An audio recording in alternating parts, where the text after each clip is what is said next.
Peta politik jelang Pilpres 2024 diprediksi bakal berubah andai Prabowo Subianto meminang Gibran Rakabuming Raka. Kabar Gibran Rakabuming Raka menjadi bakal calon wakil presiden pendamping Prabowo Subianto menguat. Kabar ini sekaligus membuat gaduh kubu PDI Perjuangan. Walaupun anak pertama Presiden Joko Widodo itu sudah membantah, namun polemik masih terus bergulir. Lantas, bagaimana peluang Prabowo Subianto berpasangan dengan Gibran Rakabuming Raka pada Pilpres 2024 mendatang? Banyak yang menilai peluang Gibran menjadi pendamping Prabowo terbuka lebar. Gibran dinilai tak membutuhkan restu dari PDI Perjuangan.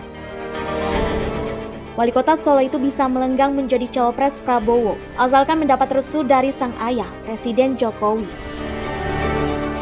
Ya, Jokowi dinilai menjadi kingmaker yang sebenarnya.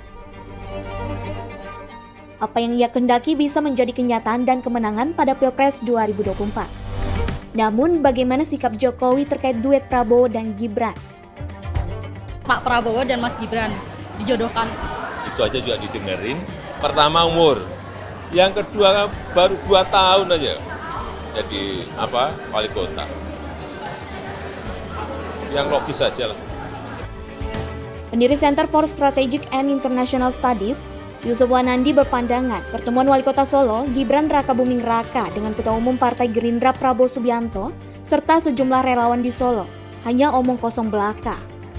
Menurut Yusuf, pertemuan itu tidak menampilkan hal yang sebenarnya serta tidak akan terlalu berdampak atau memiliki manfaat politik. Yusuf menilai alasan sejumlah tokoh politik, termasuk Prabowo mendatangi Gibran karena statusnya sebagai anak dari Presiden Republik Indonesia. Menurutnya, jika Gibran bukan anak dari Jokowi, maka tidak akan ada tokoh yang mendatanginya. Yusuf menilai ada potensi Gibran bisa dimanfaatkan secara politik melalui pertemuan-pertemuannya dengan sejumlah tokoh. According to me, it's nonsense, but anyhow, kalau nonsense, omong kosong. Ya omong kosong aja itu karena perkibulan aja yang diceritakan di sana. Sementara itu, pengamat politik Arief Nurul Iman menilai wacana Prabowo dan Gibran akan sulit terwujud. Menurutnya, majunya Gibran di kontestasi Pilpres justru akan berdampak buruk pada citra Jokowi. Wacana Gibran menjadi cawapres Prabowo akan memunculkan persepsi nepotisme. Hal ini tentu menjadi terbalik dengan apa yang digaungkan Jokowi, anti KKN dalam kepemimpinannya, seperti agenda gerakan reformasi. Dari segi aturan, peluang Gibran maju di Pilpres 2024 juga sulit. Salah satunya aturan mengenai batas usia.